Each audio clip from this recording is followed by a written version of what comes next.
Hello sama gars yi hello tout le monde c'est boy Malick Ndoye aka Jeune Thiof Diapoutaye comme d'habitude ni ma ko faral di defee chaque fois dama leen di dem jëleel artistes yi ngeen xamante ne moom ngeen bëgg ñu jël leen teg leen ci plateau yi ñu fas yéene waxtaan ma dem jëli ñoo xamante ne actuellement ils font le buzz sur la toile ci hip hop Galsen ñu génnee benn son boo xamante ne waaw ñëpp a ngi si woy Salo Peuple intitulé yàgg na feature Majestic Drama moo ko sabablu invité ci ki nga xamante ne mooy Omzo Dollar ak Yang Teli tey ma dalal fii à ma droite Majestic Drama maa négga naka mu sama gauche dalal Yang Teli yéen a ngi cool.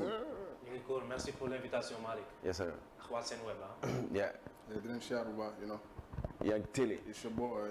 mais ana Omzo Dollar. Omzo en fait il a eu un imprévu. yes sir. donc instant yi nekkul ci dëkk bi. donc lu moo taxoon malheureusement il n'a pas pu participer aujourd'hui à l'interview quoi. mais de toute façon on va essayer prochaine fois inchallah mooy daal. yes amul problème yàkkamti ñu Omzo Dollar en fait parce que. voilà nga gis nañ tour yu mu def et tout dégg nañ sound bi muy nice. Majestic. waaw yow yaa sabab sound bi yow yaa indi sound bi invité ci ñaari artistes. waaw ok lan nga ñu mën a wax tey ci collaboration bi pourquoi ñaari artistes. waaw parce que ñun ñett dañoo am benn alchimie benn vision si musique bu ñuy bokk quoi. léegi dañoo dem toog ba xool ñu gis ay problèmes yu bari yu nekk si hip hop Galsen bi. manque de c'est pas bien diversifié. si suñu opinion quoi. après comme qu'on partage les mêmes visions les mêmes idées. on s'est dit ok. pourquoi pas ñu def benn projet. boo xamante ne ça va montrer beneen univers.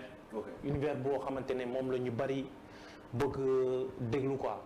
man damay toog ba si yàgg sax même avec le single yàgg na ay nit ñu nekk Canada di ma naan man bàyyi woon naa hip hop Galsen mais ak single bi j'ai recommencé à écouter. hip hop Galsen. voilà. nga téye refrain boo xamante ne man sax dama toog sama gars yi naan ça la mais lan nga inspiré affaire bi quoi. bah écoute qualité. n'est-ce pas. ok donc en fait il faut savoir que comme ni ko John ma waxee déjà.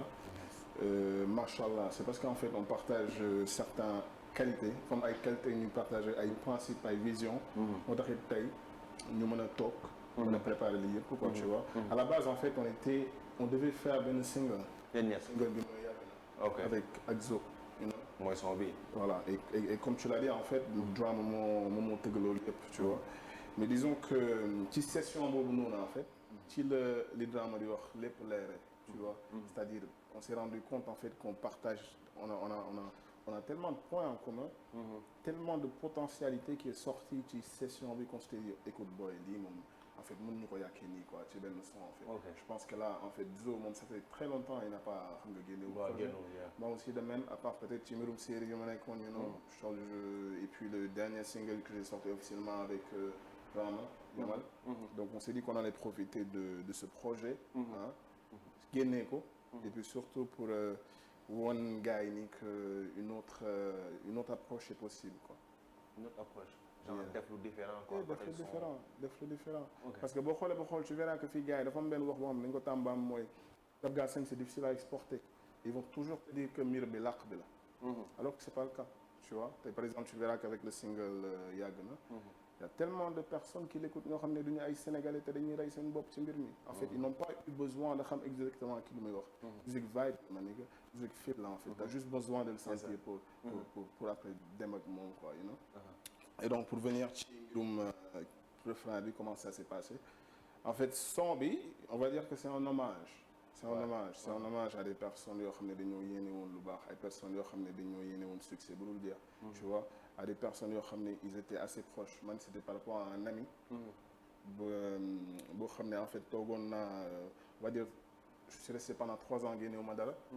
donc xawoon naa bàyyi ma mais kooku en fait moo nekkoon sama ginnaaw surtout di ma pousse. tu vois amoon yéene bu dul woon jeex ci man.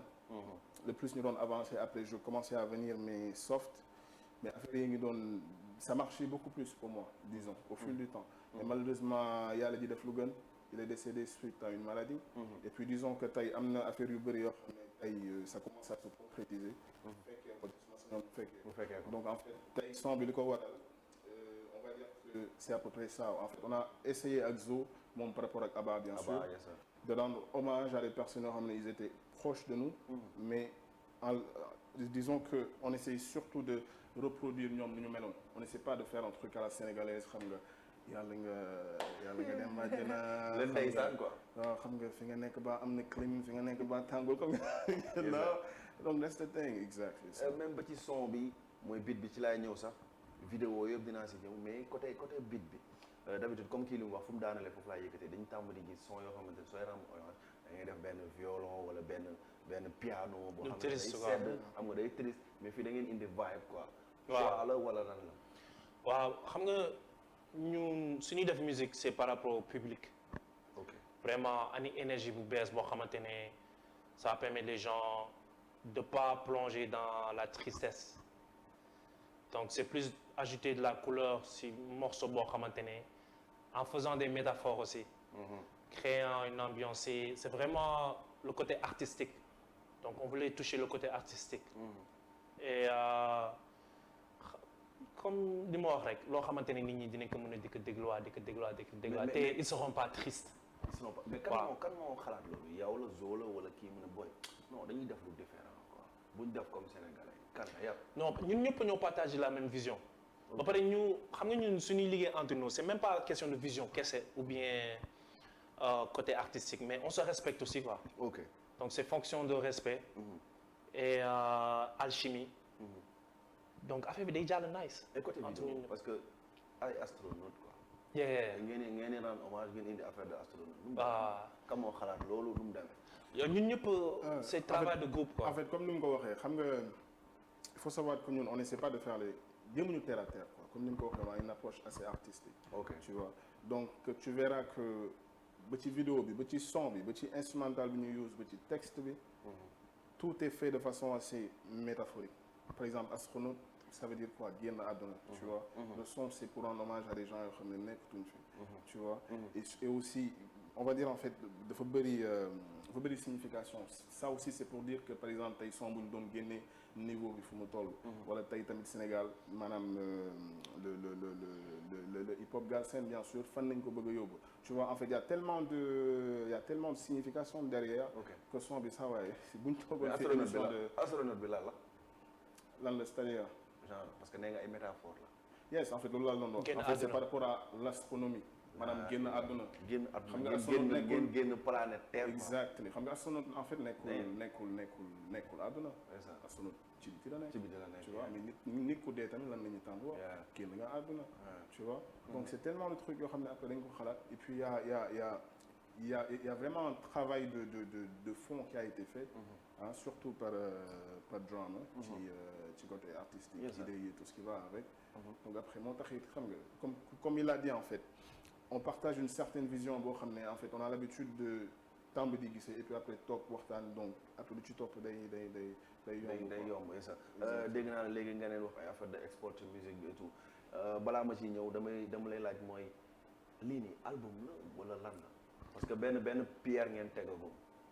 dafa am album boo leen di waajal wala dafa am loo leen di waajal. waaw on est en train de bosser sur un projet bu tudd New Dakar mooy Dakar bu bees. ok donc ani beneen univers boo xamante ne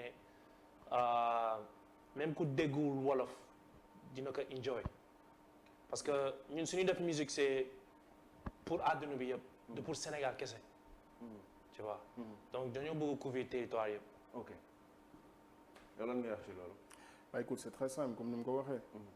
après je pense que mot d'ordre bi mooy qualité. ute nañ nag ñeneen ñi quoi c'est-à-dire on se contente pas juste de génne. bu ànd ak qualité moo gën. ànd ak qualité moo gën waaw si laa doon mais bu ànd ak qualité mais qualité est-ce que qualité kese ça suffit ci hip-hop galsen fi mu toll nii moment bi. est-ce que qualité kese ça suffit. je pense que la question c'est instant yii nii en fait on sait dañoo nekk ci jamono boo xam ne. enfin période boo xam ne ak hip-hop galsen bi. le marché a été saturé en fait parce que ku nekk day génne et puis surtout booy li ñu tàmm def mooy dañuy topp tendance donc aujourd'hui en fait lan moo tax ñu bëgg a insister ci qualité bi c'est-à-dire en fait dañoo bëgg on va dire yóbbu affaire bi ci fu mu war a mën a nekk quoi on veut pas juste se contenter de faire un truc juste pour le faire tu vois bëgguñu nekk fii di def drill juste parce que ñëppay def drill non bëgguñu nekk fii di def rabu tàndbeer bi parce que tout simplement c'est quelque chose à la mode tu vois donc en fait le truc comme ni ko Drama waxee c'est surtout d'essayer de maanaam yóbbu affaire bi fu ñu ko war a yóbbu et puis après essayer de maanaam élargir la chose quoi, c'est-à-dire bu mu yem Galsen Kase mais aussi ni ñu jéem a dem international quoi. Je pense que jusqu'ici depuis le début du single c'est un objectif boo xam ne on l'a atteint en tout cas jusqu'ici quoi wax dëgg yàlla. tey soo mënoon jox yéen ñaar ñëpp la boo leen mënoon jox ay critères pour mën a exporter hip hop Galsen lan lay nekk ak fu game bi toll nii jamono ji. Bon ça je pense que mais il faut apporter benn niveau artistique boo xamante ne tu seras respecté par les artistes en dehors du Sénégal pour commencer parce que am na yenn artistes yi su ñuy bëggoon def feat avec un artiste au Sénégal du mën a nekk parce que niveau bi bokkul. tu vois par exemple yenn titres yi ma joobandoo ak Amzo ak Tili. su ma demee États-Unis wax benn artiste aux États-Unis ne dama soxla benn couplet fii ils vont le faire parce que instru bi nañ naa ok on adore l'instru. tu vois wala su ma demoon France wax kenn mu posé si ils vont le faire. on dit ok on kiffe ça tu vois donc dans benn langage instrumental qui parle pour tout le monde quoi.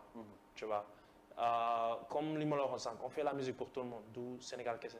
ok lan nga wax ci loolu noonu yan critères yow yan nga gis ne mën na tax ñuy exporter musique bi. écoute je dirais déjà il faut être assez musical foog nga dégg daaj. dégg daaj. waaw foog nga dégg daaj foog nga xam exactement. foog nga gëstu en fait surtout. foog nga gëstu foog nga xam ce qui se fait à l'extérieur. aussi foog nga xam li am sa biir dëkk. et puis après je dirais qualité. après quand on parle de qualité c'est-à-dire être perfectionniste en fait. c'est-à-dire en fait ñun par exemple genre il va te dire ñun on se contente pas juste de benn session par exemple son bi nii ça nous a pris des mois et des mois je pense. 2 mois ou quelque chose du genre. yàgg na bi xam nga dafa amoon sax première version boo xamante ne moom la gars yi dem dégg Amzo def. Amzo dafa def benn version couplet am mu envoyé ma ko ma ne ko non si man je peux mieux faire quoi tu vois parce que dama bëggoon mu jël instrumental bi mu xoolal mu dajji ko carrément quoi. parce que man dama bëggoon changer instrumental bi moom partie am parce que soo déglee vraiment single bi daa am benn changement bi am Amzo su duggee. tu vois dama ko bëggoon jox son univers à lui tu vois mais am na ñoo xamante ne dégg naa version boobu ñu ne boy version bu mu njëkk a def neex na de parce que dafa doon woy yooyu am na ñoo xamante ne dégg nañ version bi ñu ne non version originale bi moo daax donc changement boobu baax na donc je laisse les gens faire ce débat là juger. tu vois et donc ce que ça témoigne en fait c'est que ça revient encore sur le truc d'être perfectionniste quoi.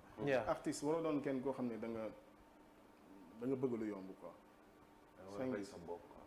en fait foog nga rey ci sa bopp en fait il faut que tu te pousses au-delà même de tes limites pour juste am li nga bëgg. non donc en fait loolu moo tax ma lay naan ñun par exemple session yu ñuy def on se contente pas juste de venir tey par exemple tey ñëw enregistrer studio après jour boobu ñu am rek nga naan non ok on part avec ça. par exemple ñun mën nañu jël ay jours et des jours ci benn son mën nañu enregistrer dara toog ak son bi essayer de voir ba ok qu'est-ce qu'on peut faire qu'est-ce qu'on peut après nag képp ku nekk ak sa tu vois ak exactement fan ngay jógee quoi. mais on va dire surtout que en ce moment la direction artistique genre moo ko yor parce que moom mooy producteur bi quoi. mais bu dee son bi nii da ngeen si yàgg projet bi kon ñaata. non projet bi pare na. non projet bi kañ on peut dire c'est 70% fini quoi 30% rek moo si des.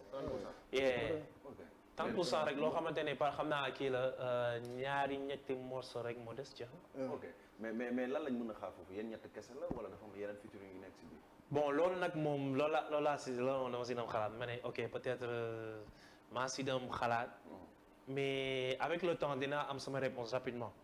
avec le temps moom naa am sama réponse mais man ce que j'aime li ma la wax sànq ce que j'aime si job bi entre ñun ñett mooy xam nga respect bi ma la wax sànq au début ñun ñëpp dañuy joxante suñu biir ay conseil te on a mis notre ego à côté tellement que on est là pour écouter et on se respecte si tu vois donc loo ma tax liggéey bi yomb si ñun si entre nous quoi tu vois man bi mu ñëwee Sénégal en 2019 dama xool observer game bi et je vois que c'est la même chose qui revenait la majorité des rappeurs ils essaient de prouver que ñoom mën nañ rap ay damay dibi sa rappeur ay damay lekk sa rappeur xam nga dafa ñu musique pour le public ils font la musique pour les autres rappeurs c'est fatigant depuis 2019 ba léegi gis mooy dara donc yow da nga ñëw pour changer les choses moom bëgg andi beneen univers tout court ay xoolal si game bi maa fi def lii maa fi mën a on est fatigué de ça. mais ñoom dañ koy def. non ni ko wóor. kii da kan la ko defee kii daan na ko def. kan la ko defee Omzo daal da koy daan na ko def. non yaa ngi télé xam nga man comment je l'ai découvert ndax waa Négu Rap. Man j'ai écouté ses morceaux il faisait pas ça. Ouais. Man j'ai entendu son univers ma ne oh j'aime ça. Lui on dirait c'est un dég sénégalais ou quelque chose comme ça. si laa ne waa Négu Rap ma ne kii laa bëgg a jox te ñoom ils m'ont montré ñëpp ñu nekkoon Négu Rap ma ne kii laa bëgg a jox. mën nañ la waa Akatsuki ak ñëpp. ñoom ñëpp gis naa leen. ah. ma ne kii laa bëgg a jox. ok. voilà c'est la vérité. mooy Drake Sénégal quoi. xoolal son univers bu yaatu la. c'est un mélange de beaucoup de choses. donc ma ne man kii laa bëgg a jox. Omzo daal nag mooy kan. non Omzo Dollar c'est un univers incroyable et Omzo Dollar soo jëlee Jay-Z nga mélange ko ak J. Cole. yes sir. J. Cole Jay-Z J. Cole ak Kendrick sax. soo jëlee ñett yooyu nga mélange ko c'est le côté voilà. mooy J. Cole Kendrick Sénégal quoi on peut dire ak Jay-Z un peu. parce que moom c'est métaphore et tout ak c'est double entente tilip sax des fois. mais tey projet bi fan la leen mën a yóbbu lan ngeen nar a indi lu bees certes expliqué ngeen benn single bi lan la def lu bees et tout sur tous les plans vidéo beat texte lépp mais projet bi fan la mën a yóbbu tey hip hop Galsen parce que nee nga yow loolu mooy sa mbëbët lan fan la ko mën a yóbbu. waaw xam nga daam benn comme ni ma la waxoon sànq am na ñoo xam ne dañoo bàyyi woon hip hop Galsen bi carrément ils écoutaient plus le rap Galsen mais bi ñu déggee yàgg na ils sont revenus ils m'ont envoyé des messages ñu ne ma xoolal ñu ngi Canada et on attendait que ce genre de musique là venant du Sénégal et on a recommencé à écouter la musique grâce à toi léegi suñu objectif mooy voilà andiwaat le public pour amener en avance le hip hop Galsen et pousser les gens même les gens qui sont pas sénégalais à réécouter la musique au Sénégal et il faut ñu jëm kanam quoi parce que instant yi ñu dëkk yu bari dañuy raw quoi. ok dina tegal ma foofu en parlant de jëm kanam si laay ñëw. parce que là booy t'as des kaana yoo xam ne des rappeurs kaana yoo xam ne ils sont bien positionnés je sais pas à New York fu mu munti doon en fait c'est des gens yoo xam ne là en fait ils veulent faire partie du projet. am na ay son ci projet bi yoo xam ne dañ koy certainement on va faire des remix parce qu'il y a tellement de gens yoo xam ne ils ont été séduits par les trucs et ils se disent ils veulent participer donc ce qui veut dire ñooñu bu ñu duggee après ça va être une plus grande promotion pour le hip-hop sénégalais. Tu vois. Donc je peux dire en fait que ci premier single bi rek commencé nañu coof suñu objectif quoi. donc instant yi daal mbir mi mooy. coof waaw. yokku cere dolli ñeex. dolli ñeex en parlant de ñeex dolli yow comme kii lu mu ko wax yow da nga xaw a nekk ci benn monde boo xamante ne sa monde bopp la Drake Sénégal quoi mais kan moo lay inspiré si côté boobu côté musical. Sénégal. non yow quoi yow waxuma Sénégal quoi. en tant que musicien quoi. en général. Bah écoute, en général, je pense que moom il a bien vu. Je te dirais Drake, mais je te dirais artistiquement parlant, côté Binda en fait. Drake artistiquement parlant, c'est-à-dire musicalement parlant. Donc c'est quelqu'un comme dafa polyvalent en fait, dafa bëri il peut t'amener dans merci, tu vois. Et surtout aussi sa manière d'écrire parce que moom nu muy bindee c'est quelque chose d'assez introspectif. C'est-à-dire en fait, il a ce don d'écrire leen loo xam ne par exemple moom le concerné et puis yow nga gis ci sa bopp quoi tu vois donc je pourrais peut-être te dire Drake dans ce sens et puis après je suis plus inspiré par des moments historiques du rap des moments en fait ça peut être par exemple le Get Pressure That Trying de 50 you know loolu c'est quelque chose qui m'a énormément inspiré à commencer le rap ça peut être tellement de trucs ça peut être le Good Kid Mad City de Kendrick Lamar en fait c'est plus des trucs artistiques quoi tu vois mais après bu loolu weesoo disons que je suis de genre d'artiste boo xam ne damay gëstu nag you know c'est-à-dire en fait j'écoute damay déglu et puis après disons que j'essaie de faire le maximum pour man dolli ci man sama touche personnelle. mais est-ce que aspiré ngeen pour def benn crew yéen ñett yow Omzo kii. c'est déjà wala je sais pas. en quelque sorte on est déjà en crew quoi. parce que le projet s'appelle New Dakar mooy Dakar bu bees. donc le nom du crew c'est New Dakar c'est ñun ñooy Dakar bu bees bi. yeneen Dakar bu bees bi. voilà yeneen affaire bu bees Sénégal. bees bi Dakar. Dakar bu bees bi. Dakar bu bees bi la. bis des ñëpp ay villageois nañ. mais léegi la prochaine sortie bi kañ la. prochaine sortie bi incha allah xam naa mois bi. tout bii nag bon Omzo mooy dominer instrument bi. comme que gars yi loolu rek la ñuy xaar. parce que pour ñoom Omzo daal di ko jox ay 1 minute 30 secondes doyul quoi. léegi bi yoon mooy dominer la majorité de l'instru. wala day téye refrain bi wala. mooy téye refrain mooy téye premier couplet bi après Tili ñëw deuxième couplet bi dugg. Ego Trip la thème la wala dafa am keneen. mais man jot naa ay écho de. dégg naa ne Ego Trip bu sax saaf la. dëgg la wala dëgg. Ego Trip la c'est Ego Trip la du Ego Trip du Ego Trip. je vais pas le catégoriser comme Ego Trip. da ngeen di pic. lan mooy pic papa. xam nga lan la xam nga pic. xam nga yàgg na on fait hommage si les gens qu'on a perdus ñu ni dem souhaiter succès. On peut dire que le prochain single Bañ. C'est Bañ la tudd. En exclusivité. Voilà, Bañ.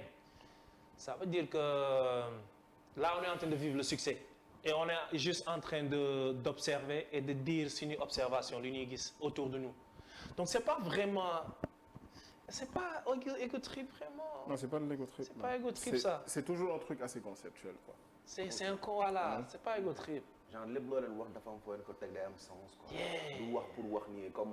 li nga wax sànq da ngay ñëw fekk. ay sa rappeur dama lay dibi du loolu du loolu. du loolu on passe un message clair ñoo xamante ni nit ñoo xamante ni dañ ñu bañ. ok c'est un message qu'on est en train de passer. da ngeen di wax ak ñoom. c'est-à-dire wax ak ñoom voilà. Écoute pour faire très simple. yàgg na tu parlais de ces gens yoo xam ne dañ la bëggoon bañ. tu parles de. ñu la bañ ñi nga xam ne dañ la teg bët. et puis bu ñu samoon. te gis nga même si yàgg na Amzo wax na ko. waaw. bañ leen ma ndax mbëggee doyatul. waaw. loolu wax na ko. c'est une suite logique quoi on va dire. après bañ ñëw. bañ ñëw. ndànk rek ban vibe lañ da ngay cool wala day. bañ moom soo ko tegee si club bi day tàq day naan zup safara. en fait écoute le truc c'est que yàgg na c'était trop sage. c'était calme si je devais comparer. mais bañ bra. gis nga bañ soo ko dégluwee. Malick yow xam naa yow da ngay dem salle sport. soo déggee bañ da ngay sumee ko commencé di naan nii. mais moom gëj naa saal xanaa ma déglu bañ après am motivation. non soo déggee bañ da ngay naan nii. non c'est clair. da ngay naan nii di naan nii. dañu toog de côté you know. rapport Tandbeer yi you know ak. rapport Tandbeer. ak gars yi dañ toog de côté parce que single bee ngi ñëw mais. et tu vois. c'est la confirmation my guy. boobu nag bañ moo soo ko déggee moom Bombardier ngi ñëw après. léegi loolu nan la nar a def Galsen. on va voir. mais yàggatul. kañ. yàggatul. comme que tey est-ce que rek laay indi tey.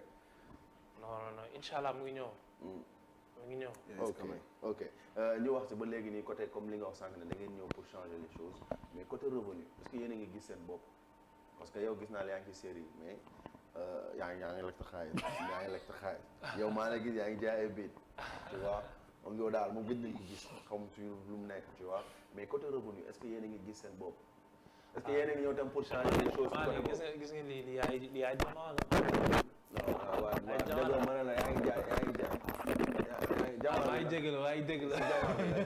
jamaa bi mooy xoos micro bi tellement mooy loolu. voilà yes sir. mais beneen yoon te suñu def interview naa la andi di test jamaa ñu test ko ñu xool quoi. parce que lii nouveau Dakar la quoi ku sol ay bijoux il faut ñu tester xool ndax lii jamaa wala du jamaa quoi. ok est-ce que comprendre na. comme su may ñëwaat prochaine fois mais su may wax côté revenu maa ngi wax si côté gain bi quoi ndax yéen a ngi aspiré pour. c'est-à-dire retour sur investissement yi quoi c'est ça dont. voilà. pourtant j'ai répondu à ta question mais vas-y. non dégg naa la mais dama bëgg bu gën a leer ci yenn bopp booy quoi ci niveau bi ngay kii.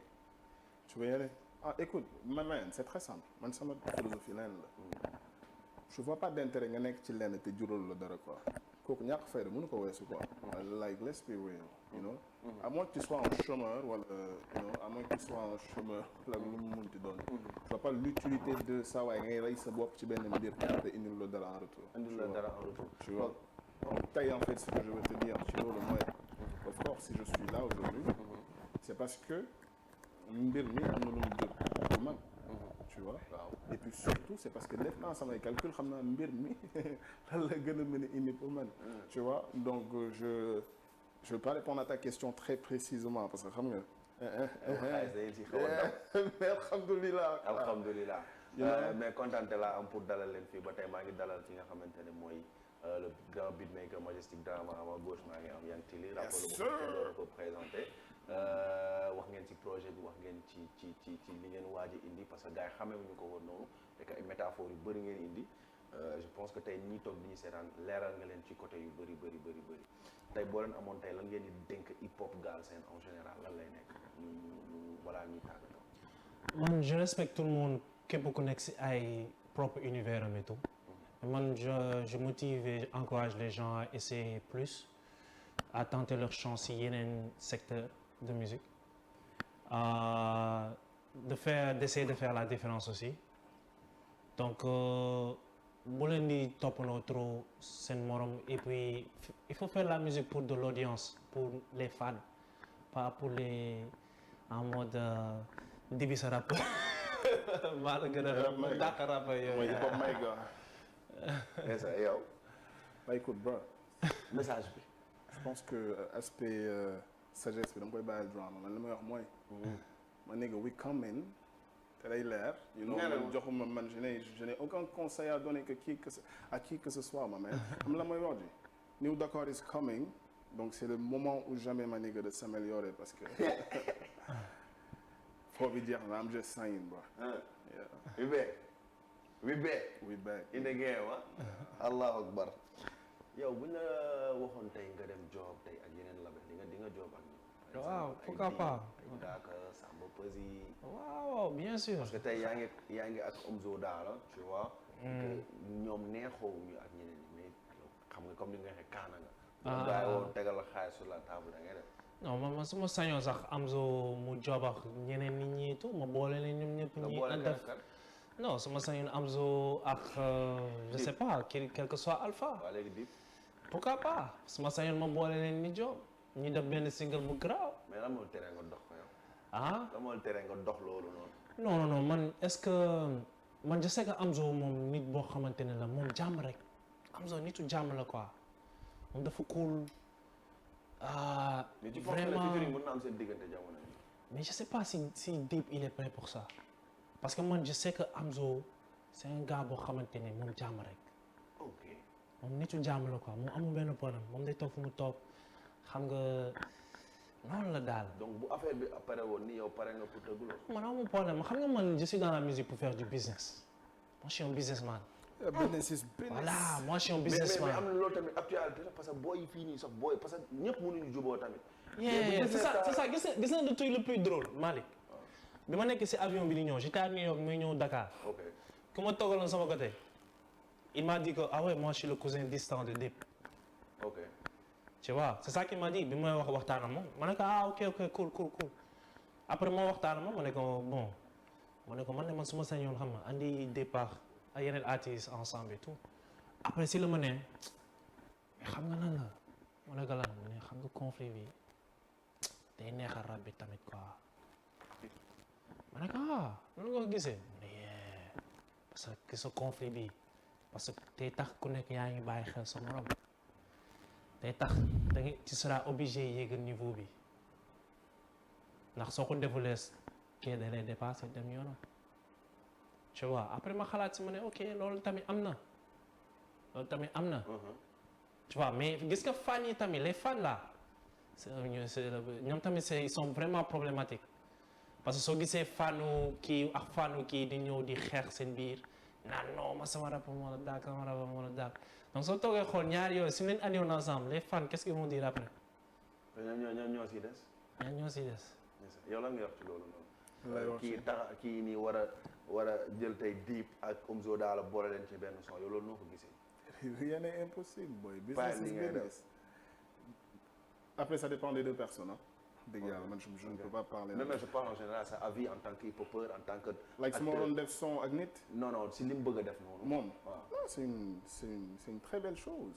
mais man par exemple bu nekkoon man maa ngi foofu enfin bu nekkoon man par exemple je fais partie de ces gens man ça dépend exactement de l'histoire bi nu mu demee. waaw histoire bi moom denc ci nu mu ko gisee moom ñaar that's what I'm saying mais après c'est vrai que genre yooyu noonu boo ko amee après c'est de très bonnes choses pour le hip-hop Galsen. mais man moom je suis quelqu'un de très rancunier moom donc je sais que am na fenn fu ñu toll moom y a pas de retour possible quoi. Yes, mais après that's a good thing wax dëgg yàlla so tey dal mbégte laa amoon pour dalal leen fii yéen ñaar. j'espère que dinañ amaat yeneen occasion gën a waxtaan surtout si bañ bi dinaa ñëw ñu xool duñ koy defee. exclusivité bi. ma man même si projet bi ñu gën a xuus parce que New Dakar moom ak Sénégal bu bees moom dañ bëgg a tolloo quoi xool indi yëpp lu bees quoi yéen a mu gën a nëb. wala boog. ngeen di tàggatoo ak seen fans yi yeeg ñi leen doon seetaan. Bah écoute di le remercier ci invitation bi. jabar. da nga may. ak yow. Bah écoute encore une fois de plus di le remercier ci invitation. yes sir. di la encourager n'est-ce pas. Machallah tu fais partie des rares personnes à vraiment faire le travail qu'il faut quoi. loolu da doon nen loo xam ne on ne peut que t'encourager sur ça. et puis di waxaale mbokkum téléspectateurs yi. mbokkum rappeurs yi tamit. New Dakar is coming donc soyez prêts. mu leen di tëkku rek man de man bañ yàqam dinaa gaaw ko génne ngir yàlla man kii li muy wax nii bëgg naa xam lan lay wax bañ ñëwal la ngay tàggatoo. non même chose Malick ñaanal vraiment nga jëm kanam. merci waay. nga am ay milliards et milliards. amiin. et aussi maa ngi remercier tous nos supporters fans yi et tout qui sont là qui sont vraiment prêts pour le deuxième single et on arrive. yes sir noonu la demee ah jeune Thiop jàpp teel a Malick Ndoye dalal fii yaa ngi teel ak Majesty Brahma ñu xaar projet bi très bientôt ak Omzo Dollar.